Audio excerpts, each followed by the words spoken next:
Kumusta po mga minamahal naming taga-subaybay ng Kwentong Puso? Ako po si Clara.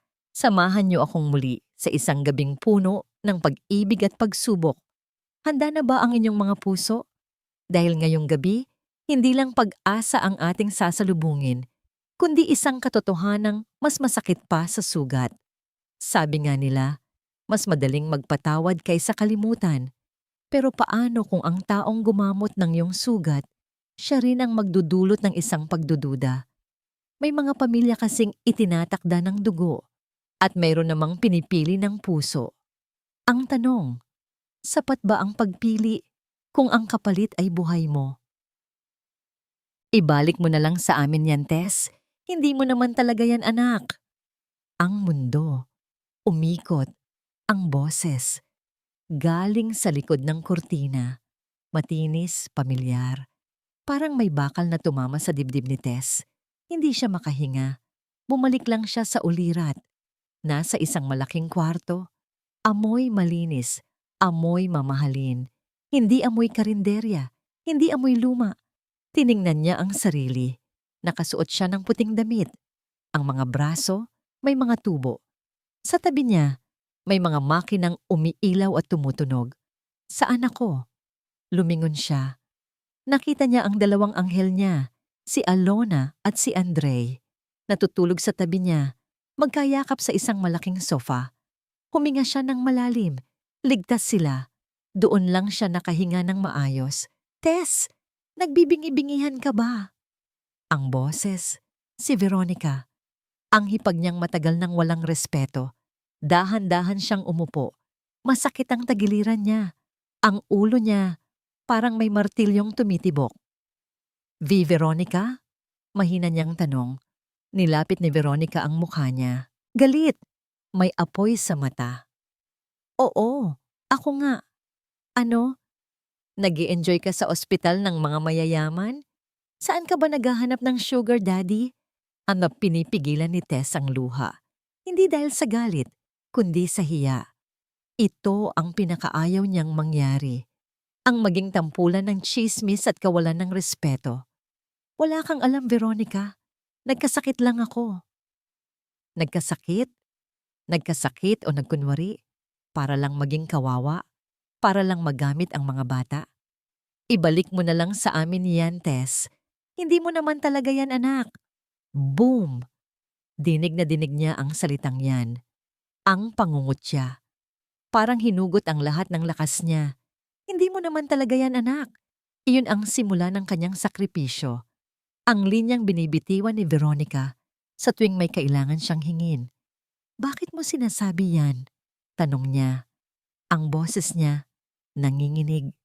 Lumapit si Veronica sa bintana. Ang laki. Tanaw ang buong syudad. Ang alam ko, mag-isa kang nagtatrabaho sa karinderya para lang may allowance ang mga bata. Pero ngayon, ospital ng ilustre, private room, ano Tess? Kinupkup ka ni Don Rafael para sa pag-ibig o kinupkup ka niya para sa mga bata?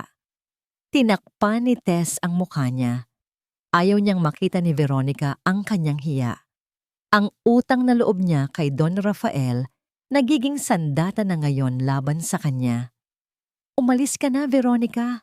Hayaan mo muna akong magpagaling. Tumawa si Veronica. Malakas. Walang pakialam kung magising ang mga bata. Magpagaling? Para saan? Para balikan ang buhay mo sa tondo? Sa ngayon, Tess, kami na ang official guardian ng mga bata. Pinirmahan mo na ang papel. Isang bagong suntok. Napatingin si Tess sa braso niya. Sa totoo lang, wala siyang maalala. Gising lang siya kanina nang kunin siya ni Tito Rafi sa lansangan. Pagkatapos, puro tulog at hilo na ang lahat. Anong pinirmahan ko? Guardianship, Tess. Legal document. Nangangailangan ka ng practical solution. At kami ni Leo, well, mas karapat-dapat kami. Utang na loob mo pa sa amin yan. Nabanggit ulit ang pangalan. Leo. Si Leo ang asawa niyang matagal nang nawawala. Ang ama ng kambal. Ang taong nag-iwan sa kanila. Pero bakit kasama siya sa desisyon? Patay na si Leo, Veronica. Bakit mo siya ginagamit? Nagbago ang ekspresyon ni Veronica. Naging cold at deadly. Akala mo lang patay. Hindi. Naghihintay lang siya ng tamang oras, Tess. At ang tamang oras ay kung kailan ka may pera. Naglakad siya palabas, ngunit bago siya lumabas, lumingon siya at bumulong. Mas masakit pa sa sigaw. Masyadong madaling kalimutan ang pinanggalingan mo, Tess. Pero bago ka sumaya sa yaman na yan, alamin mo kung sino ka ba talaga. Naiwan si Tess, puno ng galit, sakit at pagdududa. Siya ba talaga ang nagdudulot ng problema? Pumasok sa kwarto si Don Rafael Ilustre. Nakita niya ang luha sa mata ni Tess at nakita niya ang mukha ni Veronica na lumabas. Nag-iba ang aura niya, naging mabigat, naging seryoso. Anong ginawa niya sa iyo, Tess?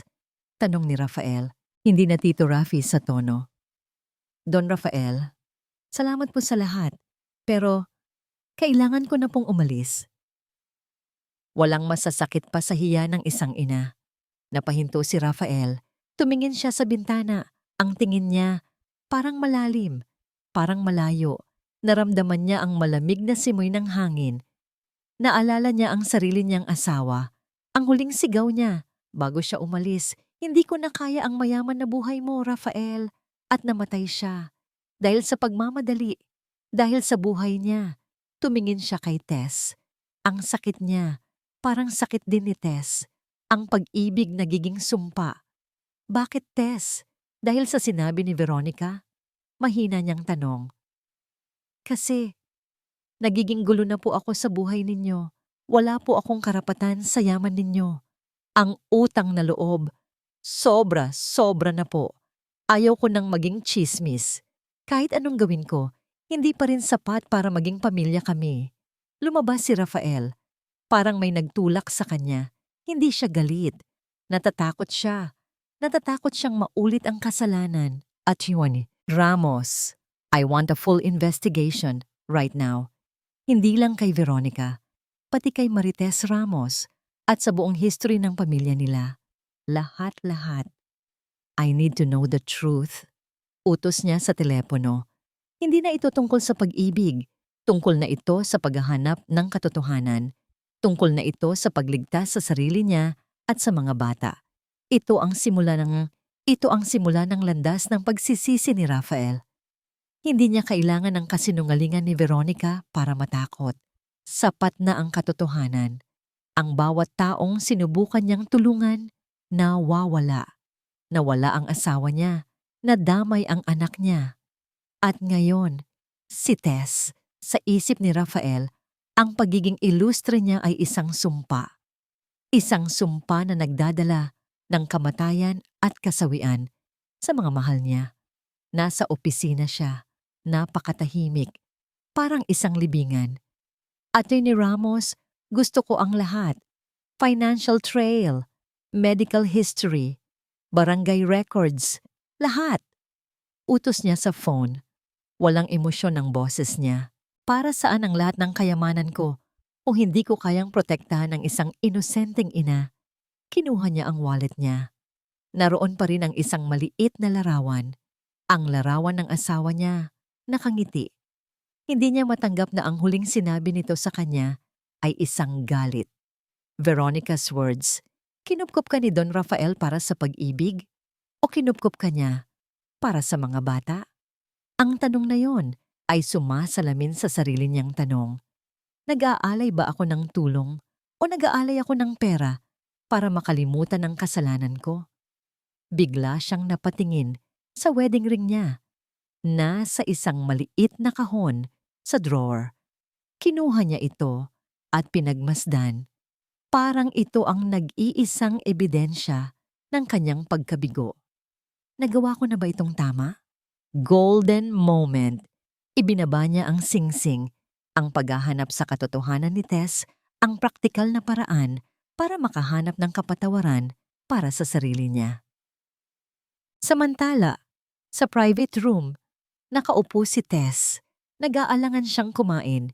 Hindi siya sanay sa ganitong serbisyo. Walang hiya ang katawan niya. Ang bilis humina. Pero ang isip niya, puno ng hiya at utang na loob. Hindi niya pwedeng gawing gulo ang buhay ni Don Rafael. Kung totoong may legal document si Veronica, kailangan niyang umalis. Ang pangalan ni Leo sa bibig ni Veronica. Naghihintay lang siya ng tamang oras. Tess. Nanginginig siya. Si Leo ay isang sugat na akala niya naghilom na. Isang lalaking nag-iwan sa kanila dahil sa bisyo at utang. Hindi siya matapat. Paanong magkakaroon siya ng karapatan sa guardianship? Alam niyang kasinungalingan ang mga sinasabi ni Veronica. Pero ang takot niya ay hindi ang kasinungalingan, kundi ang epekto nito kay Don Rafael. Kung ituturing ni Rafael na isa siyang problemado na nanay at nagiging issue ang presensya niya, kailangan niyang umalis. Iyon ang tama. Iyon ang respeto na maibibigay niya sa nagligtas sa kanila. Pumasok si Rafael. Ang ekspresyon niya blank. Tess, pwede ba tayong mag-usap? Tanong niya. Tumango si Tess. I heard Veronica. I don't believe her. Biglang lumiwanag ang mukha ni Tess. Salamat po, Don Rafael. Wait! Putol ni Rafael. Ang boses niya, malamig. Hindi ako naniniwala sa motives niya, pero hindi ko rin alam ang complete truth. Umigting ang panga ni Tess. Parang nag-aalangan siya. Hindi ko hahayaang may masira pa sa buhay ko, Tess. At ayaw kong maging daan para masira ka pa. Bibigyan kita ng full medical attention. Pero after that, kailangan nating mag-usap. Practical terms. Wala mo ng emosyon. Ang ibig sabihin, hindi na siya parte ng buhay ni Rafael. Ang sakit. Mas masakit pa sa sugat niya. Tumingin si Tess sa mga anak niyang natutulog. Hawak-hawak niya ang kamay ni Alona. Wala na po akong hihingin pa, Don Rafael. Hayaan niyo na po akong umalis bukas. Kukunin ko po ang mga bata at babalik na po kami sa dati. Hindi siya pinigilan ni Rafael dahil ang akala niya, iyon ang tama. Ang akala niya, iyon ang safe para kay Tess. Ang withdrawal niya ay isang kasalanan na naman. Tumalikod si Rafael. Attorney Ramos, may nahanap ka na ba? Tanong niya sa telepono. Naririnig ni Tess ang sagot. Ang boses ng abogado, mabilis at may stress.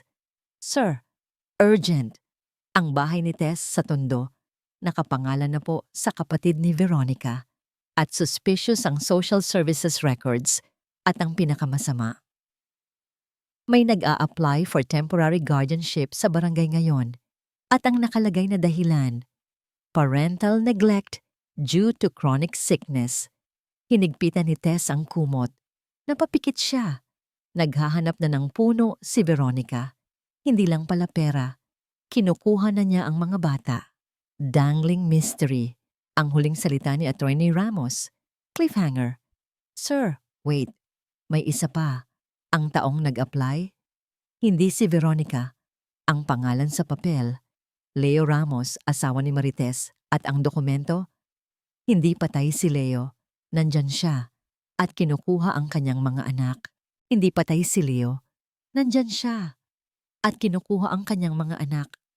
Nagdilim ang paningin ni Rafael. Hindi na siya nag-iisip. Naglalaro sila. Attorney Ramos, confirm na valid ang kasal. Opo, sir.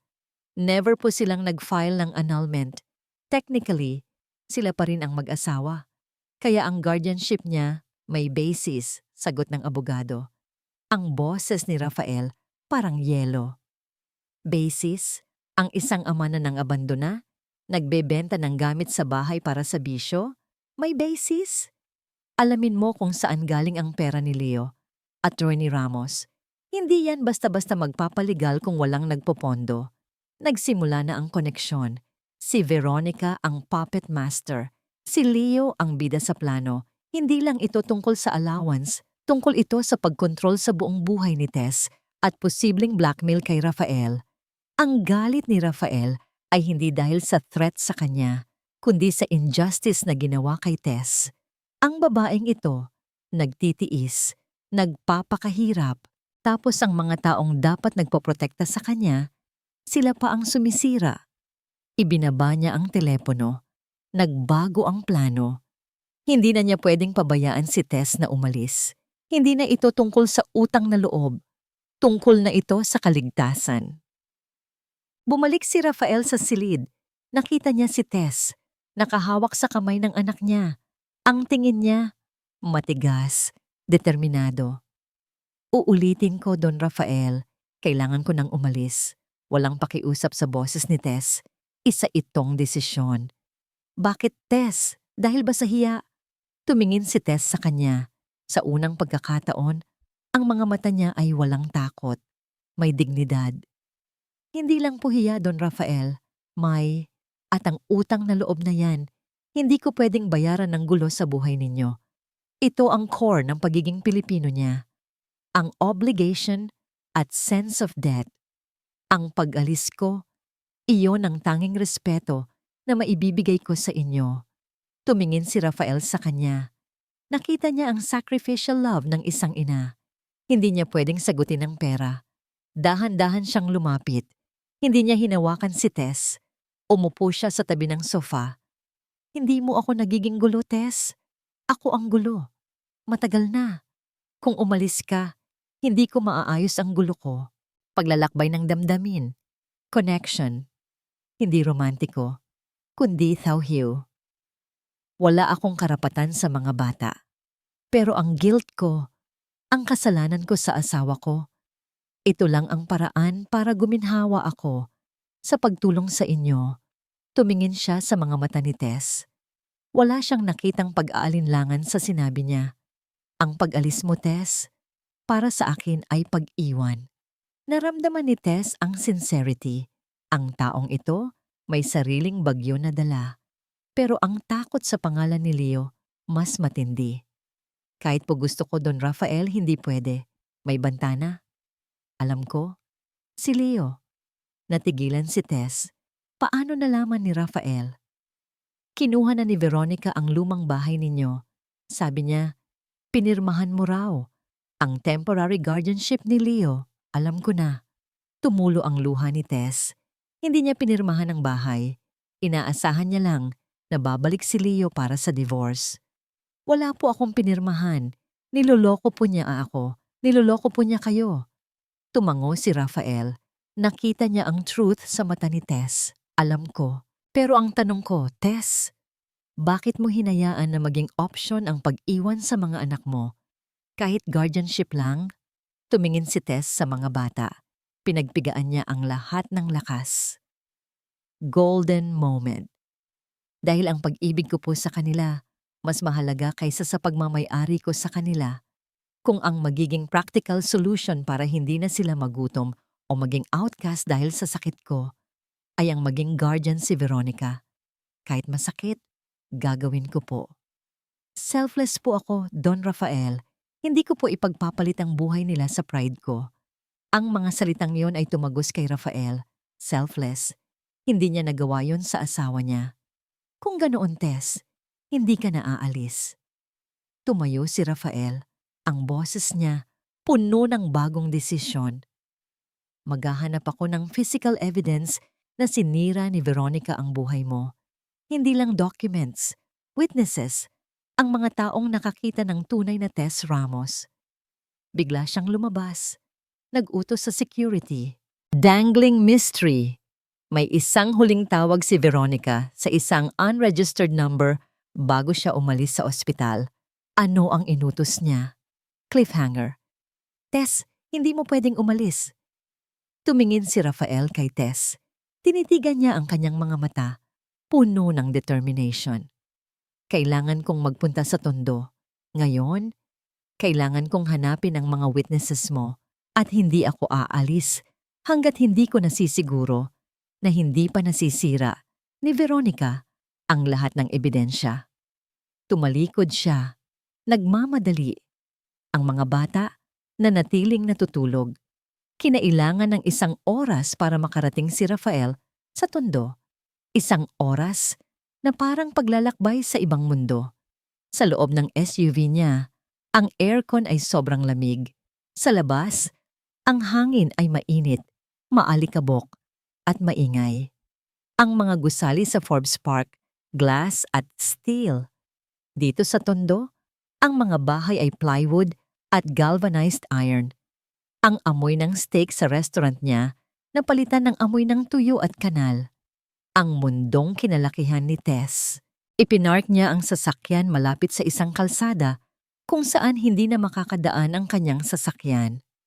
Nag-iisa lang siya. Ayaw niyang magdala ng security o driver dahil alam niyang magiging barrier lang yon. Kailangan niyang makita ang puso ng Tondo. Ang puso ni Tess. Hinanap niya ang dating tirahan ni Tess.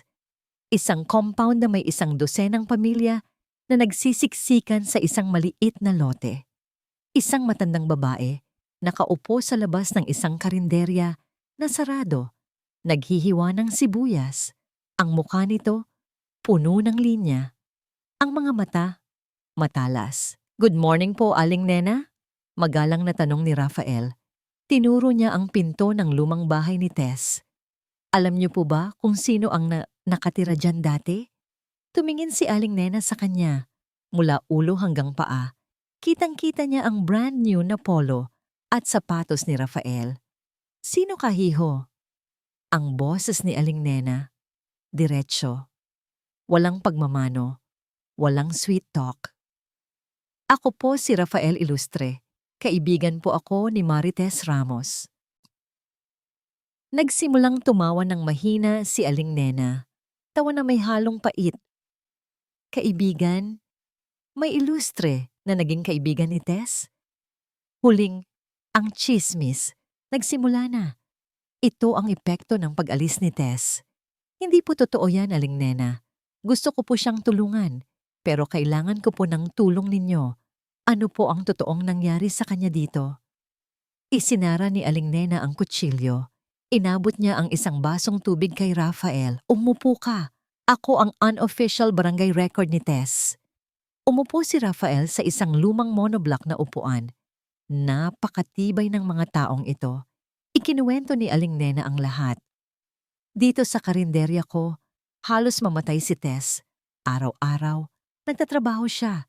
Kahit masama ang pakiramdam niya, kinakaya niya para lang makapagbigay ng allowance ang mga bata. Ang mga kambal, sila ang nagtitinda ng kakanin ko." Ang image ng sakit at sacrifice ni Tess lumitaw sa isip ni Rafael. Si Veronica? Ay nako, siya ang dahilan kung bakit hindi umalis si Tess dito. Utang na loob. Sabi niya, may utang na loob si Tess kay Leo at sa pamilya dahil tinanggap siya. Pati ang bahay ginagamit ni Veronica na pamimilit. Sabi niya, walang kwenta ang pag-ibig mo kung hindi mo kayang pakainin ang mga anak mo. Ang mga salita ni Veronica, parehong sinabi ni Rafael sa sarili niya noon. Nasaan si Leo? Aling Nena. Nanigas ang mukha ni Aling Nena. Bumulong siya. Hindi siya patay, hiho. Naisip lang ni Tess na patay na siya para hindi na siya masaktan. Iniwan niya ang mga bata at kinuha niya lahat ng pera. Basura yang si Leo. Golden moment. Itinuro ni Aling Nena ang isang sulok ng pader na may malaking mantsa ng kape. Isang gabi, dumating si Leo. Hinihingi ang huling barya ni Tess. Sinabi niya, "Hiwalayan mo na ako, Tess. Wala kang kwenta. Ang sakit mo, hindi ko na kayang suportahan." Pagkatapos noon, doon siya nag-collapse. Doon siya halos mamatay. Ang sacrificial love ni Tess. Ang injustice ni Leo. Ang cruelty ni Veronica. Napagtanto ni Rafael, ang sakit ni Tess ay hindi lang sa bato. Nasa puso niya rin. Napuno ng righteous anger si Rafael. Ang sakit na yon, ang sacrifice na yon, ay hindi pwedeng baliwalain. Aling Nena, may legal po bang paraan para matulungan si Tess? Kailangan ko po ng witness na magpapatunay na si Veronica at Leo ay nanggigipit. Napangiti si Aling Nena. May kabaong ng utang na loob si Tess. Ikaw, hiho, kailangan mong maging kabaong ng katarungan. Inabot niya ang kamay ni Rafael. Kahit anong oras, tatawagan mo lang ako. Umalis si Rafael. Ang aircon sa kotse, hindi na malamig. Ang puso niya nag-iinit sa galit. Hindi siya makapag-drive. Pumunta siya sa opisina ng barangay captain. Nagpakilala. Puno ng respeto ang lahat, pero puno ng suspetsa. Don Rafael, alam po namin ang sitwasyon ni Tess Ramos. May legal filing na po si Mr. Leo Ramos para sa temporary guardianship. Valid po ang grounds, sabi ng captain. Nag-aaksaya ng oras si Leo. Nasaan po ang filing? Ipinakita sa kanya. Ang pirma ni Leo.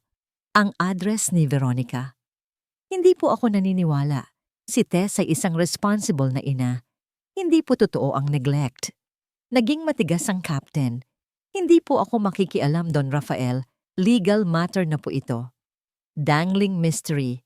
Habang nag-uusap sila, may pamilyar na kotse na pumarada sa labas. Isang itim na kotse. Cliffhanger. Lumingon si Rafael. Nakita niya ang isang matangkad na lalaki.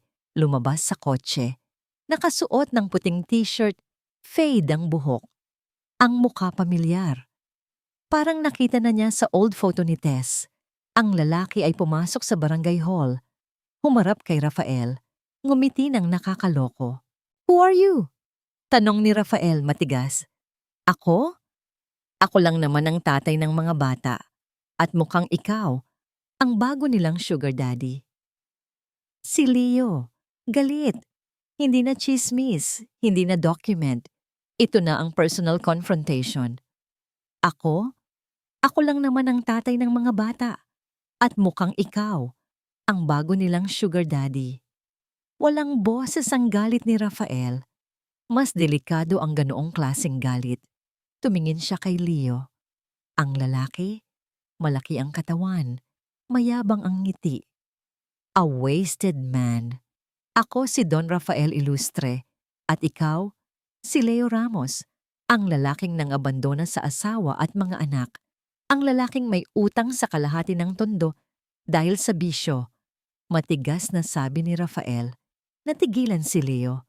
Parang hindi niya inasahan na ganito kabilis malalaman ni Rafael ang history niya. Legal na po ang ginagawa ko. May neglect na ginawa si Tess. Bawi ni Leo. Neglect? Sino ang nagbayad ng ospital ni Tess? Ako.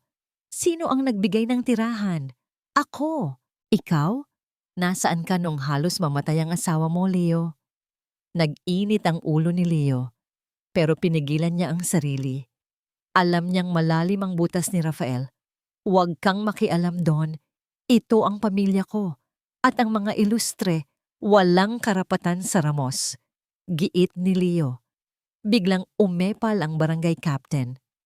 Tama na po, gentlemen. Legal matter po ito. Go to court. Umalis si Rafael, pero bago siya lumabas, sinabi niya kay Leo, tandaan mo, Leo, hindi ko hahayaang manalo ang kasamaan. Hindi ka ama. Ikaw ay isang opportunist. Sa Ilustre House, tahimik. Walang nag-iingay kundi ang tunog ng tubig sa fountain. Gising si Tess. Nakita niya ang expensive na damit, ang clean sheets, at naalala niya ang mga salita ni Veronica.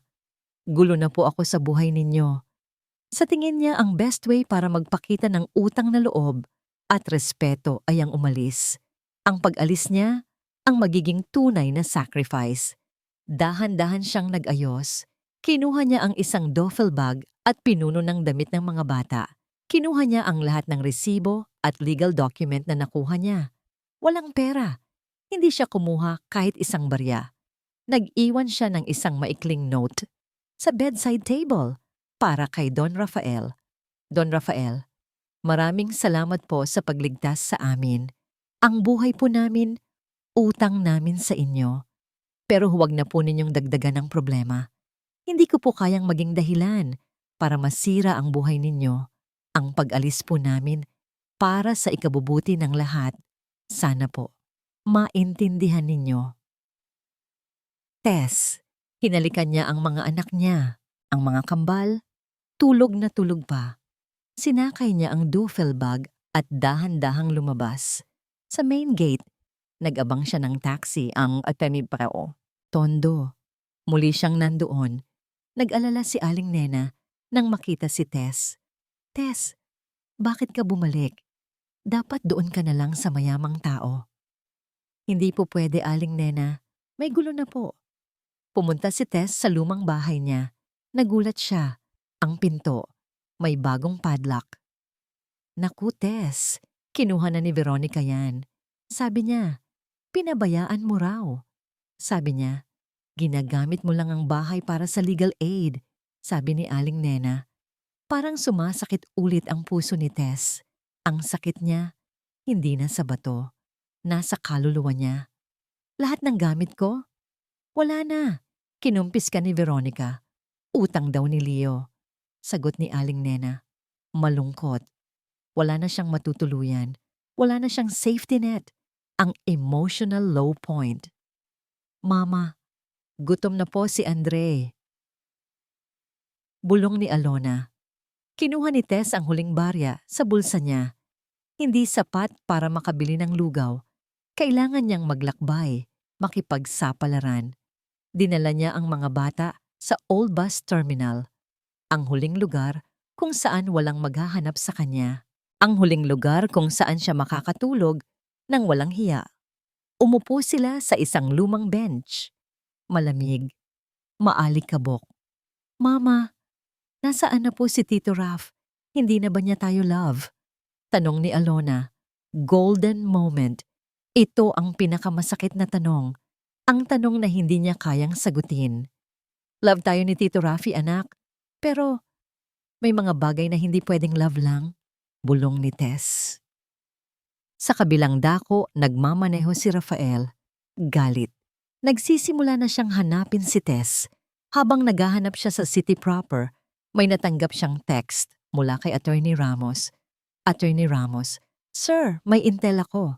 Si Veronica at Leo, naghahanap ng witness sa may bus terminal. I think sinisilipan nila si Tess.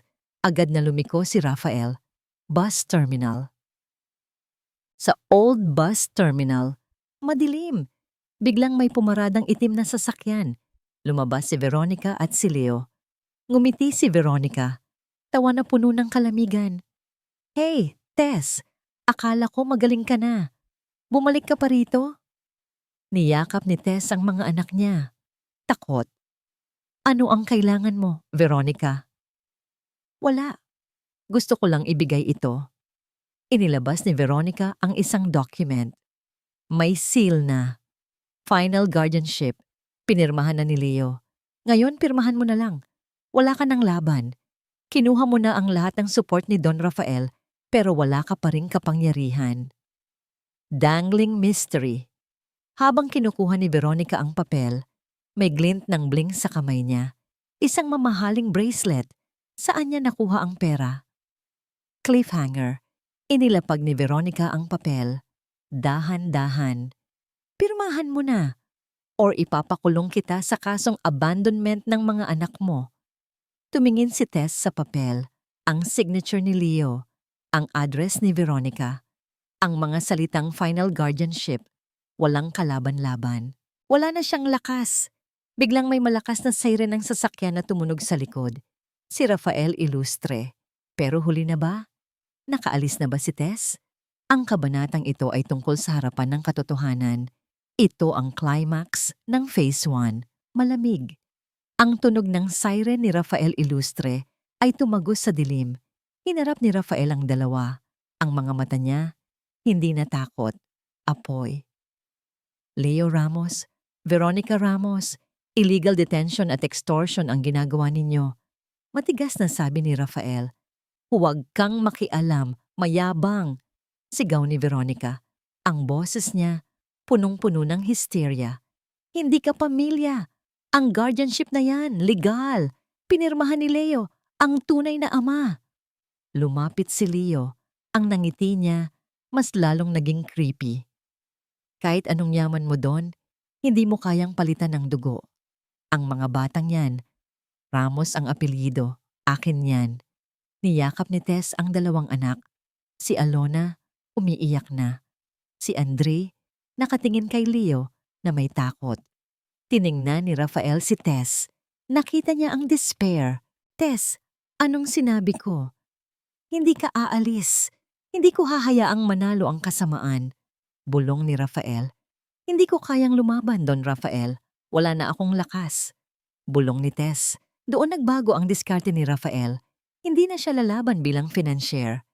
Lalaban siya bilang protektor. Alam ko ang records mo, Leo. Alam ko ang criminal history mo. At alam ko kung sino ang nagbayad para sa'yo, Veronica. Nalaglag ang panga ni Veronica. Parang may dagger na tumama sa kanya. Ang bracelet mo, Veronica. Turo ni Rafael sa kamay ni Veronica. Nakita niya ang expensive na bling. Hindi yan galing sa... Sino ang nagpopondo? Nag-iba ang mukha ni Leo. Naging agitated. Wala kang alam. Umalis ka na. Matanda. Dadalhin na namin ang mga anak ko. Hahawakan na sana ni Leo ang kamay ni Andre. Bigla. Ang golden moment. Binitawan ni Tess ang mga anak niya. Tumayo siya kahit nanginginig ang katawan niya. Humarap siya kay Leo. Huwag mong hahawakan ang mga anak ko, Leo. Ang boses ni Tess, hindi malakas, pero puno ng dignidad at galit. Sino ka para diktahan ako, Tess? Ikaw ang may sakit. Ikaw ang negligent. Tumingin si Tess sa kanyang asawa. Ang man na nag-iwan sa kanya. Matagal ka nang wala, Leo. Walang karapatan ng taong nang abandona. Hindi mo pinabayaan ang mga anak mo dahil sa hirap. Pinabayaan mo sila dahil mas mahal mo ang bisyo mo kaysa sa kanila. Ang mga salita na yon ay powerful. Emotional high point ni Tess. Humarap siya kay Veronica. Ang utang na sinasabi mo, tapos na. Wala na akong utang sa inyo. Kayo ang may utang sa mga bata. Nagalit si Leo. Ang pride niya, nasaktan. Wala kang kwenta, Tess. Lumapit si Leo kay Tess. Tatamaan sana niya. Agad na humarang si Rafael. Walang security, walang pulis. Cliffhanger, itinulak ni Leo si Rafael ng malakas. Tumama si Rafael sa pader. Sumakit ang braso niya. Minor wound. Umalis na tayo, Veronica. Kukunin natin ang mga bata. Sigaw ni Leo. Habang nagkakagulo, kinuha ni Rafael ang documents na inilapag ni Veronica. Legal evidence. Huwag kang lalapit, Leo. Sigaw ni Rafael kahit masakit ang braso niya. Tumingin si Leo kay Rafael puno ng threat. Ito ang unang babala ko, ilustre. Ang pamilya ko, akin lang. Makikita mo, magbabayad ka sa pag-iwan mo sa sarili mong pamilya. Umalis si Leo at Veronica. Mabilis, ngunit may duda. Naiwan si Rafael at Tess. Nakatayo si Tess, in shock.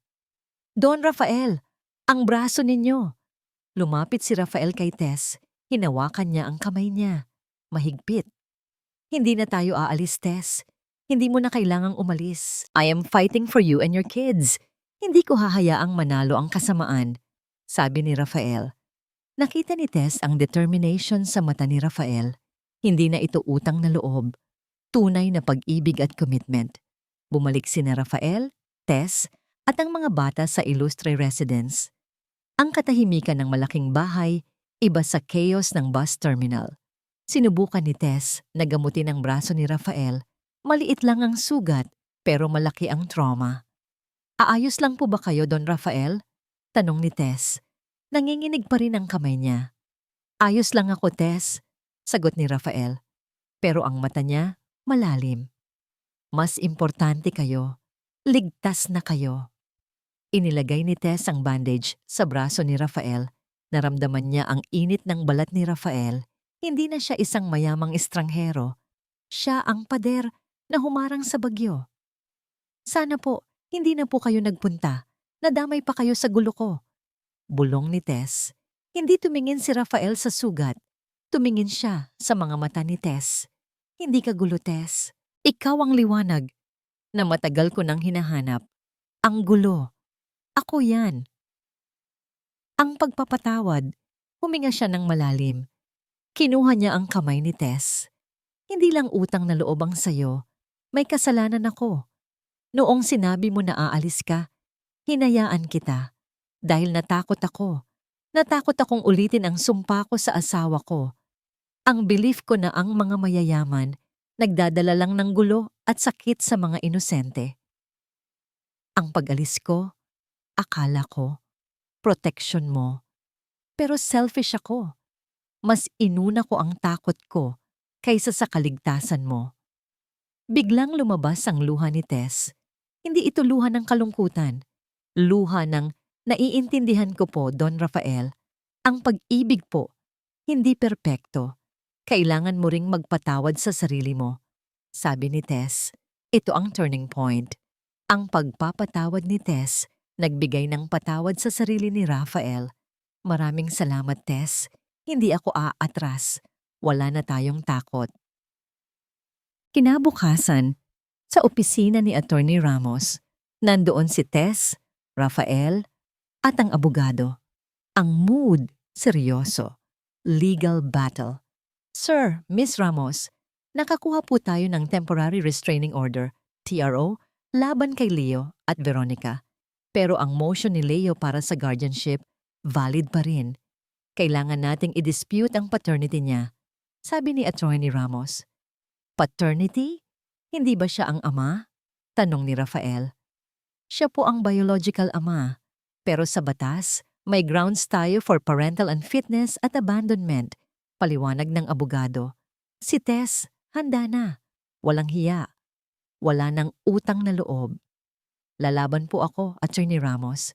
Hindi na ako aatras. Ilalabas ko ang lahat ng sacrifice ko. Matigas na sabi ni Tess.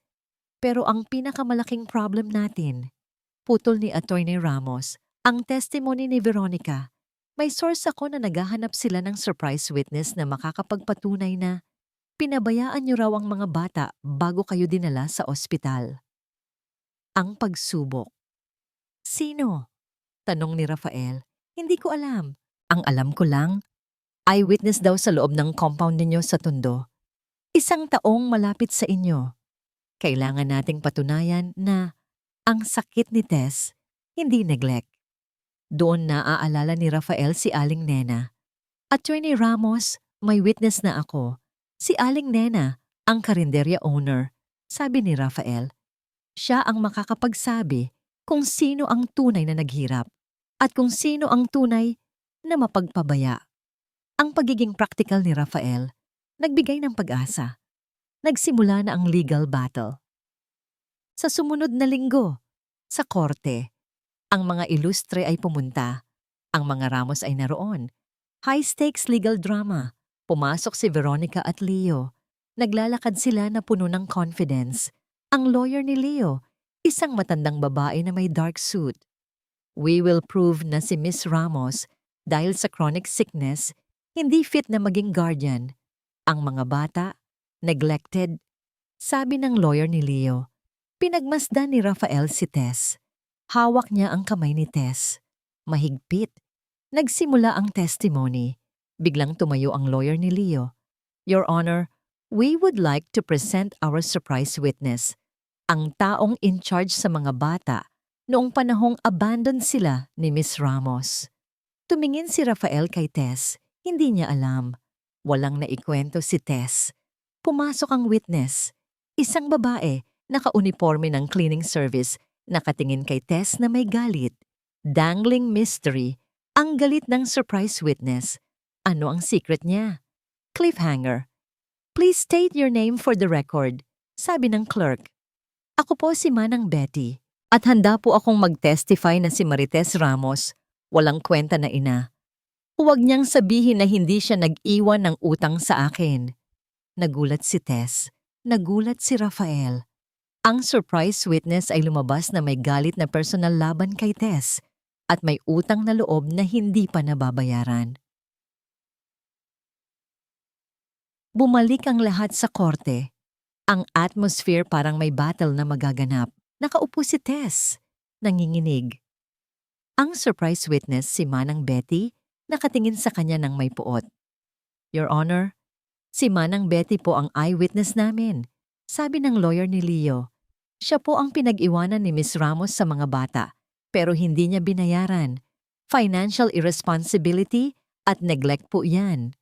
Nagsimulang magsalita si Manang Betty. Dramatiko. Totoo po, Your Honor. Ipinangako niya sa akin na babayaran niya ako.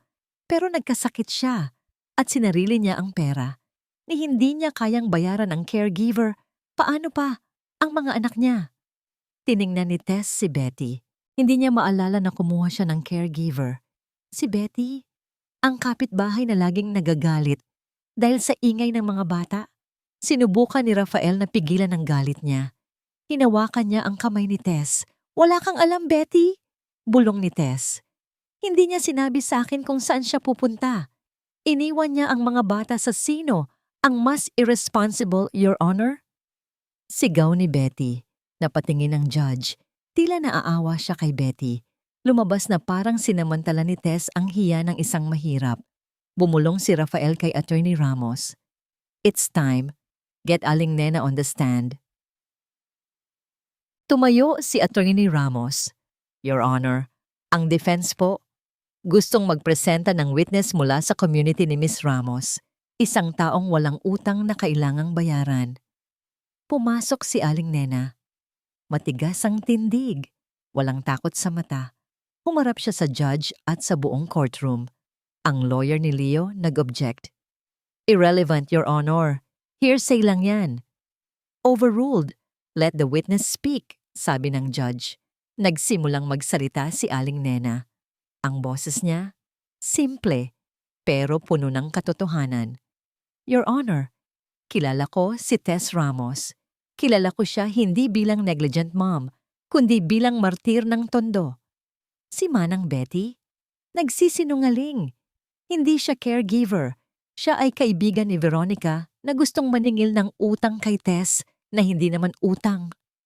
Ang totoong nangyari, tinanggihan ni Tess si Betty dahil ayaw niyang magdagdag ng utang sa iba.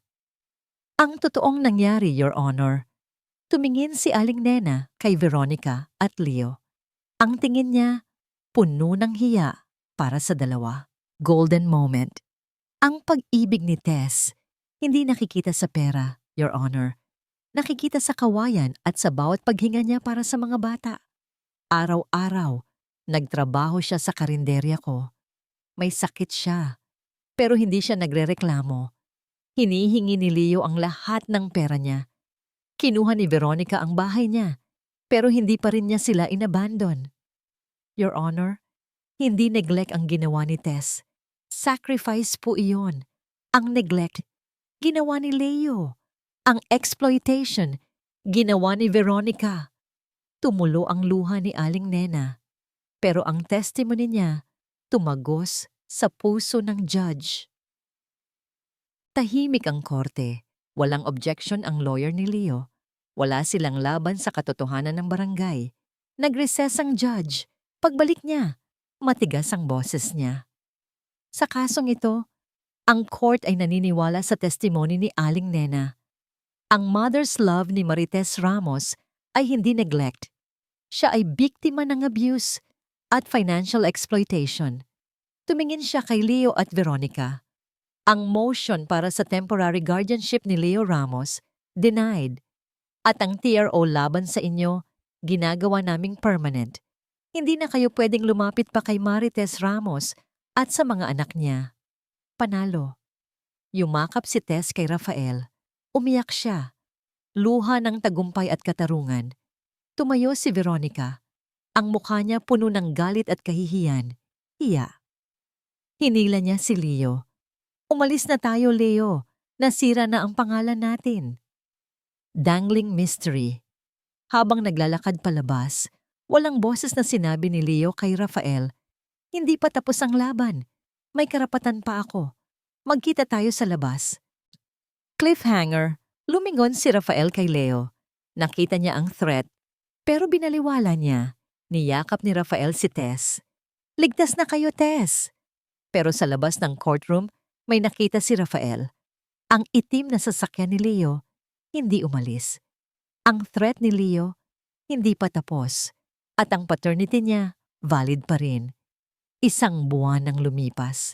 Ang buhay ni Tess at Rafael parang nagsisimula pa lang. Si Tess, nasa recovery. Sa wakas, ang gamutan niya ay nagiging consistent. Ang mga bata, masaya. nakakalaro sa garden ng Ilustre. Ang legal victory ay nagbigay ng kapayapaan, pero hindi pa ng katiwasayan. Nag-aalala pa rin si Tess. Ang TRO laban kay Leo at Veronica ay effective. Pero ang paternity ni Leo, legal pa rin. Rafael, nagbago ang mundo niya. Ang katahimikan ng malaking bahay na puno ng tawa at ingay ng mga bata. Si Alona, laging gumagawa ng drawing para sa kanya. Si Andre, laging nagtatanong tungkol sa business. Si Rafael, nagiging paparazzi na sa kanila. Isang hapon, nagtuturo si Rafael kay Andre ng basic football sa backyard. Golden moment. Tumawa ng malakas si Andre. Isang genuine na tawa. Matagal nang hindi narinig ni Tess ang ganoong tawa. Tinitigan ni Tess si Rafael. Ang look niya, puno ng adoration at pag-asa. Ang taong ito, nililigtas niya ang pamilya ko, pero nililigtas niya rin ang sarili niya. Lumapit si Rafael kay Tess. Ang pawis niya, amoy babae na. Hindi na amoy business at stress. Okay ka lang, Tess? Napapangiti ka na dyan. Tanong ni Rafael. Masaya po ako, Don Rafael. Sabi ko po, wala na akong... Ngumiti si Rafael. Hinawakan niya ang pisngi ni Tess. Hindi utang yan, Tess. Pagpili yan. Pinili ko kayo. Niyakap niya si Tess. Sa unang pagkakataon, hindi na patronizing ang yakap ni Rafael. Romantic na sa pagtungo. Pero ang problema, hindi nawawala. Sa isang park, malapit sa school ng mga bata. Naghihintay si Rafael sa kanila. Biglang may lumapit na delivery guy. Sir Rafael Ilustre? Ako nga. Inabot sa kanya ang isang brown envelope. Walang pangalan. Anonymous. Binuksan ni Rafael. Mga litrato ni Tess at mga bata. Habang nag-aabang sa bus terminal. Ang caption sa likod, Neglect, still a Ramos, still not Ilustre. Leo at Veronica. Wala na silang magagawa, Tess. Hindi na tayo apektado ng trash talk nila, sabi ni Rafael. Pero ang totoo, apektado siya. Hindi niya hahayaang maging vulnerable pa si Taas. Attorney Ramos, gusto ko nang matapos ito. Gusto ko ng legal separation ni Tess kay Leo. At gusto ko, kumuha ng full adoption sa mga bata. Kung hindi pwede, guardianship na permanent. Sir, very expensive at very risky po iyan. Kailangan natin ng proof na unfit si Leo at kailangan nating i-dispute ang paternity niya, sabi ni Attorney Ramos. Gawin mo, Attorney Ramos, kahit anong gastos. Isang gabi, bumalik si Rafael sa bahay. Nag-iisa si Tess. Tulog na ang mga bata.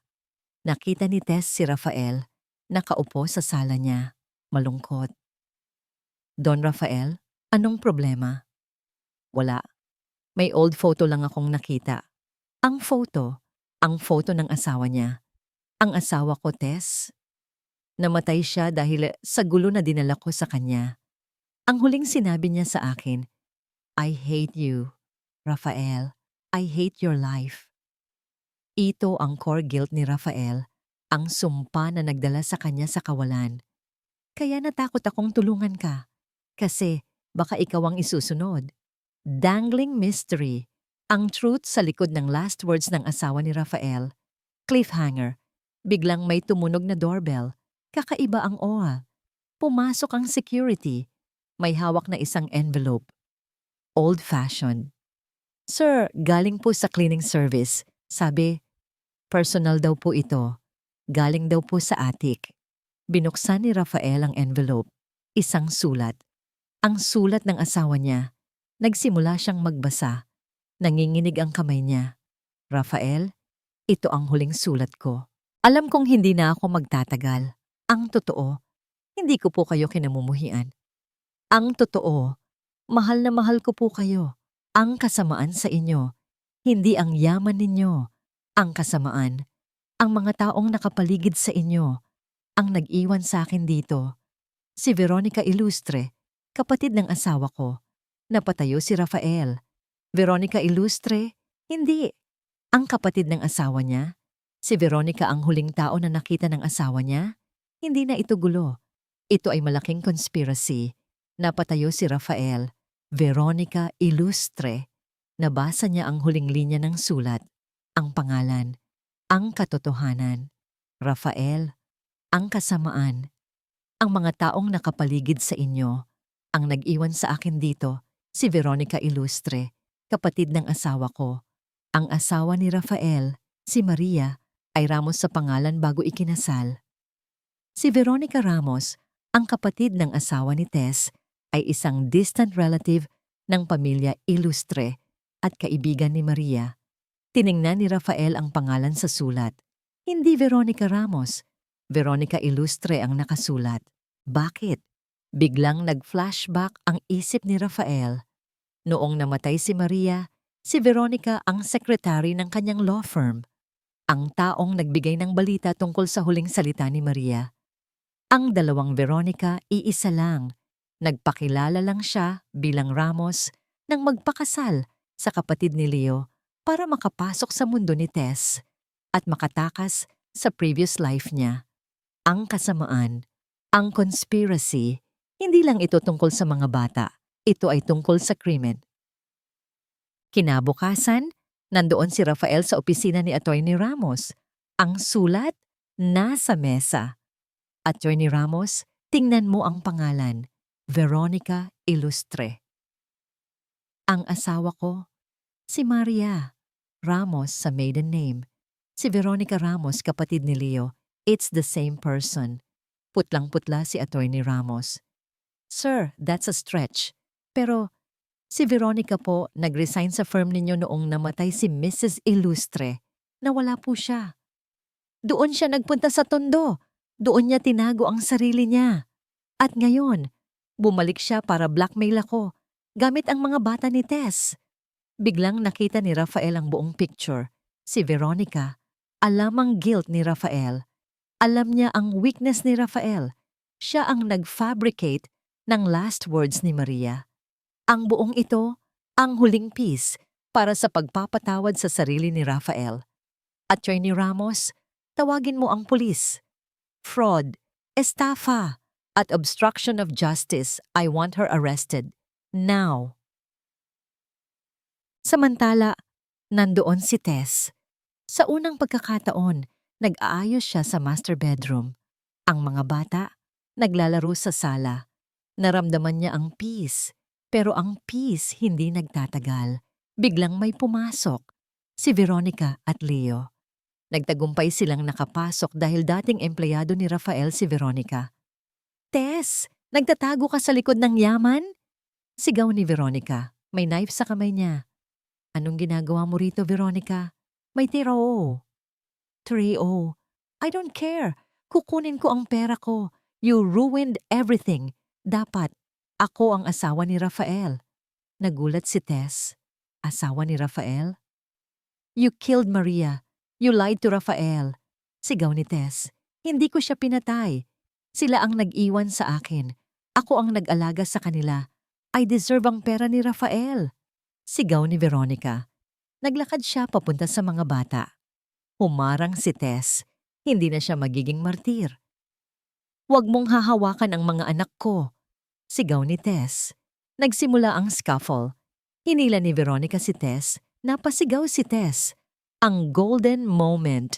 Ang mga bata nagising. Si Andre, tumakbo kay Tess. Si Alona, tumakbo sa isang vase at binato si Veronica. Boom! Tumama sa ulo ni Veronica. Napasigaw si Veronica. Binitawan niya ang knife. Pumasok si Rafael, kasama ang pulis. Veronica Ramos, you are under arrest, sabi ng pulis. Tiningnan ni Veronica si Rafael, puno ng galit. Hindi pa tapos, Rafael. Hindi mo pa rin maaayos ang guilt mo. Ito ang huling pagsisisi ni Rafael. Tiningnan niya ang mga anak ni Tess. Tiningnan niya si Tess. Lumapit siya kay Tess. Niyakap niya siya. Mahigpit. Wala na akong kasalanan, Tess. Wala na tayong takot. Ang huling lie ni Veronica ay nasira. Dangling mystery. Ang buong pamilya, Ilustre ay tumawag. Nais nilang malaman ang sitwasyon ni Rafael. Ang tsismis ay mabilis. Cliffhanger. Inilabas ni Rafael ang telepono niya. Ang mga mata niya, puno ng determination. Tess, pumili ka. Public announcement. Sa mga ilustre, sabihin natin kung sino ka. Sabihin natin na tayo na. Handa akong maging family mo. Ang pagpili ni Tess. Ang acceptance ng Illustre family. Ito ang huling test. Ang living room ng Illustre Mansion. Puno ng tao. Mga relative ni Rafael. Mga Illustre na may matataas na posisyon at matitigas na mukha. Ang tsismis ay mabilis. Alam na nilang lahat ang nangyari. Ang arrest ni Veronica, ang paternity battle, at ang girlfriend ni Rafael na galing Tondo. Nakaupo si Tess, hawak ang mga bata.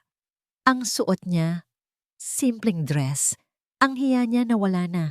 Pinalitan ng dignidad at paninindigan. Tumayo si Rafael. Ang boses niya, malakas. Salamat sa pagpunta ninyo.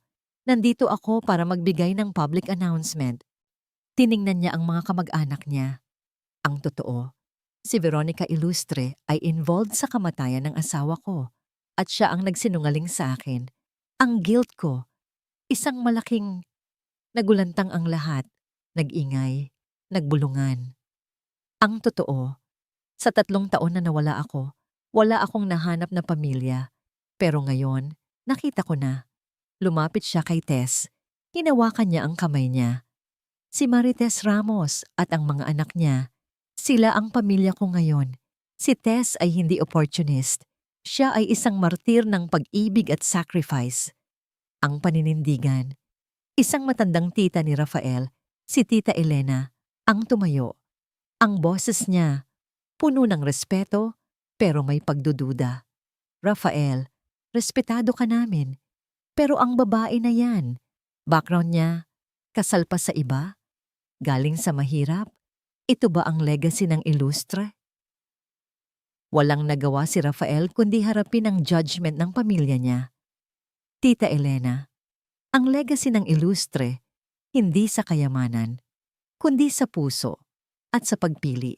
Tess, ang katotohanan na hinahanap ko, walang utang sa kanya. Ako ang may utang sa kanya. Utang ng buhay. Papatunayan ko na siya ang asawa na kailangan ko. Biglang tumayo si Tess. Hinarap niya si Tita Elena. Tita Elena, nauunawaan ko po kayo. Wala po akong karapatan sa yaman ninyo. Pero may karapatan po ako sa mga anak ko. At may karapatan po akong ipagtanggol ang sarili ko. Ang boses ni Tess, kalmado, pero puno ng dignidad. Hindi po ako gold digger. Ako po ay isang ina. Ang karinderya ko sa Tondo, mas malinis pa sa konsensya ni Veronica. Wala pong shame sa pagiging mahirap. Shame po sa pagiging masama. Tahimik ang lahat. Pagkatapos magsalita ni Tess, lumapit si Andre at Alona kay Tita Elena. Golden moment, ang pagmamano. Hinalikan ni Alona ang kamay ni Tita Elena. Ang pagmamano ay isang tanda ng respeto. Good morning po, Tita Elena, sabi ni Alona. Good morning po, sabi ni Andre. Natigilan si Tita Elena. Ang respeto ng mga bata, ang dignidad ni Tess, doon na-realize ang lahat. Hindi pera ang legacy, ang respeto at pag-ibig ang legacy. Ngumiti si Tita Elena. Ang mga mata niya, puno ng luha. Hindi ko kayang tanggihan ang mga batang ito, Rafael. Ang puso ko. Nagdesisyon na. Welcome to the family, Tess. Ang mga Illustre nagsimulang magpalakpakan. Sinalubong na si Tess at ang mga bata. Dangling mystery. Si Leo, nakita sa barangay malapit sa Illustre residence. Ano ang plano niya? Cliffhanger. Biglang tumunog ang telepono ni Rafael. Unknown number. Hello? Ang boses ni Leo. Malamig. Puno ng galit. Wala akong pakialam sa Illustre money. Ang gusto ko, si Tess. At ang mga bata. Babalik ako, Rafael, Hindi mo pa rin ako paternity na legal. Maghanda ka. May pabor akong kailangan. Wala akong pakialam sa illustre money. Ang gusto ko, si Tess at ang mga bata. Babalik ako, Rafael. Hindi mo pa rin ako maghanda ka. Ang boses ni Leo sa telepono ay parang echo sa isip ni Rafael. Walang pera ang gusto. Gusto niya, control. Tumingin si Rafael kay Tess. Si Tess, natatakot pa rin. Hindi na kita hahayaang mag-isa, Tess. Lalaban tayo hanggang sa dulo. Ang huling laban. Alam ni Rafael na ang legal battle ay hindi sapat. Kailangan niya ng final solution. Pumunta si Rafael sa barangay hall ni Tess, kasama si Attorney Ramos. Nandoon si Leo. Hinihintay si Rafael, mayabang. Ano na doon? Ang mga anak ko. Hinahanap ako. Sila ang pamilya ko. Tiningnan ni Rafael si Leo. Hindi siya galit. Naaawa siya. Hindi ka ama, Leo. Ikaw ay isang abuser at opportunist. Prove it. Legal ako. Kahit anong yaman mo, Ramos pa rin ang apelyido nila. Biglang tumayo si Attorney Ramos. Inilabas niya ang isang document. Mr. Ramos, alam namin ang tungkol sa utang mo. At alam namin ang tungkol sa krimen na ginawa mo sa dating mong trabaho. Nanginig si Leo. Wala akong utang. Meron. Hindi lang sa bisyo. Sa legal matter. Ito ang trap ni Rafael, hindi paternity. Krimen. Naglabas si Attorney Ramos ng evidence tungkol sa fraud at illegal activities ni Leo noong nawawala siya. Si Veronica ang nag-expose sa kanya. Ang mga masasamang tao, nagkakawatak-watak. Natigilan si Leo. Hindi niya inasahan ang counter-attack na ito. Kukunin na kayo ng pulis ngayon, Mr. Ramos, dahil sa extortion mo kay Miss Ramos at sa fraud mo sa previous job mo, sabi ni Attorney Ramos. Hindi na lumaban si Leo. Ang hiya niya. Napuno. Tumingin siya kay Rafael ang pag-amin. Wala akong magagawa. Ang pamilya ko, nag-iwan na sa akin. Pero tandaan mo, Rafael, hindi mo kayang palitan ang dugo. Hindi ko kailangang palitan, Leo. Dahil hindi dugo ang basis ng pamilya. Pagpili ang basis, matigas na sabi ni Rafael.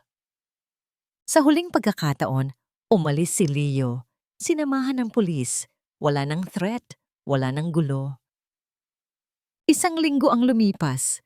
Sa garden ng Illustre, nandoon si Tess at Rafael. Nagpaplano sila ng kasal.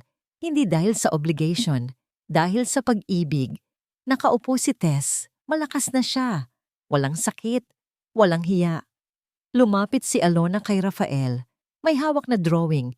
Isang drawing ng 3 tao. Isang mama, isang papa, at 2 anak. Papa Rafi, ito po ang drawing ko. Ikaw po ang papa namin. Ang huling piece, niyakap ni Rafael ang bata. Umiyak siya. Luha ng kaligayahan. Tiningnan niya si Tess. Si Tess, umiiyak din. Luha ng pag-ibig. Hindi ako papa mo, anak, bulong ni Rafael. Pero pinili mo kami, Papa Rafi. Mas mahalaga po yon kaysa sa dugo, sabi ni Andre. Ang pagpili, niyakap ni Rafael si Tess. Hindi ko alam kung saan nagmula ang pag-ibig na ito, Tess. Sa bus terminal, sa ospital, sa sakit. Ngumiti si Tess. Hindi na po mahalaga. Ang pag-ibig nagmumula sa pagpili. At pinili po natin ang isa't isa. Pamilya na po tayo, Rafael. Ang pag-ibig ay hindi nanggaling sa dugo, nanggaling sa puso. Cliffhanger, hinalikan ni Rafael si Tess. Isang sincere na kiss. Kasal na tayo, Marites. Pamilya na tayo. 1 taon ang lumipas. Sa garden ng Illustre Mansion, isang simpleng kasal ang ginanap. Walang media, walang press. Tanging pamilya at mga kaibigan. Nandoon si Tita Elena, si Atty. Ramos at si Aling Nena, nakasama sa bridal table. Si Tess, nakasuot ng simple na wedding dress. Ang mukha niya, maliwanag, walang sakit, walang pag-aalala. Si Rafael, mas mukhang bata. Ang suit niya, hindi na business kundi wedding. Ang 2 bata, si Andre at Alona. Sila ang ring bearers. Ang tawag nila kay Rafael, Papa Rafi. Ang pagpapatawad. Sa reception, lumapit si Tess kay Rafael. Hawak niya ang isang frame, ang wedding photo nila. Ang tagal nating hinintay ito, Rafael. Bulong ni Tess. Hindi ko inakala na may ganito pa sa buhay ko, Tess. Salamat sa pagpili. Sagot ni Rafael. Sino ang mas natatawang tanong ni Rafael? Pareho tayo, mahal. Pareho tayong biktima ng kasamaan, pero nanalo tayo sa pag-ibig. Sagot ni Tess. Nagbigay ng speech si Tess, simple at sincere. Sa lahat ng narito, wala akong utang sa inyo, pero may utang akong pagmamahal sa lahat ng naniniwala sa akin, sa karinderya at sa ilustre. Salamat. Ang pangako at ang pamilya. Si Veronica at Leo nasa kulungan dahil sa fraud at extortion. Naipatawad na ni Tess ang galit niya. Dahil ang pagpapatawad niya ay para sa sarili niya. Hindi niya na kailangang magalit. Malaya na siya. Si Rafael, tuluyan nang napatawad ang sarili niya. Ang huling sulat ni Maria, nasa frame na niya. Ang pag-ibig ni Maria totoo at ang pag-ibig ni Tess totoo.